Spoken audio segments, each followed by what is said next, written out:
1970களில் நடந்த ஒரு சம்பவம். சென்னை அருகே ஒரு பெரிய நலத்திட்ட விழா நடந்தது. அந்த விழாவில் திரைப்பட நடிகர்கள் பலரும் அழைக்கப்பட்டிருந்தார்கள். அங்கே ரசிகர்கள் கூட்டம் அலைமோதிக் கொண்டிருந்தது. முக்கிய விருந்தினராக எம்ஜிஆர் வருகிறார் என்று அறிவிக்கப்பட்டதும் கூட்டமே ஆரவாரத்தில் மூழ்கியது. அந்த விழாவில் நடிகை மஞ்சுளாவும் கலந்து கொண்டார். விழா தொடங்கியதும் மஞ்சுளா தனது பேச்சில் சொன்னார், எம்ஜிஆர் சார் எங்கள் எல்லா நடிகர்களுக்கும் ஒரு பெரிய ஆதரவு. அவரோடு வேலை செய்தால் நாங்கள் எப்போதும் பாதுகாப்பாக இருப்போம். அவரோடு நடிப்பது ஒரு ஆசீர்வாதம் என்றார். இந்த வார்த்தைகள் கேட்டவுடனே ரசிகர்கள் பெருமளவு கைத்தட்டினார்கள். சில நேரத்திற்கு பிறகு எம்ஜிஆர் மேடைக்கு வந்தார். அவர் வழக்கம் போல எளிமையாக சிரித்து ரசிகர்கள் எம்ஜிஆர் வாழ்க என்று முழக்கமிட்டு கொண்டிருந்தனர். அவர் பேசத் தொடங்கினார். மஞ்சுளா சொன்ன வார்த்தைகள், எனக்கு பெரும் பொறுப்பு. நான் மட்டுமல்ல, தமிழ் சினிமா வளர்ச்சி, தமிழ்நாட்டின் வளர்ச்சி. நடிகை மஞ்சுளா போன்ற திறமை மிக்கவர்கள் தான் எங்கள் படங்களை மக்களின் மனதில் நிறுத்துகிறார்கள்.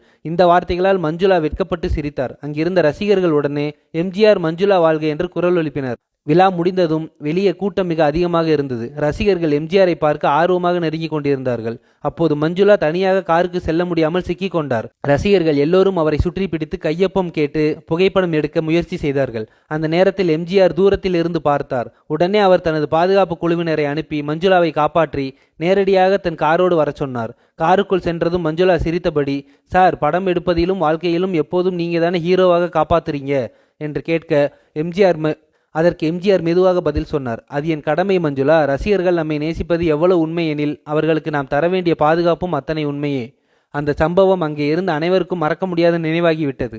மஞ்சுளாவும் அன்றிலிருந்து எம்ஜிஆரை ஒரு நடிகராக மட்டுமல்லாமல் ஒரு உண்மையான தலைவராகவும் மதிக்கத் தொடங்கினார்.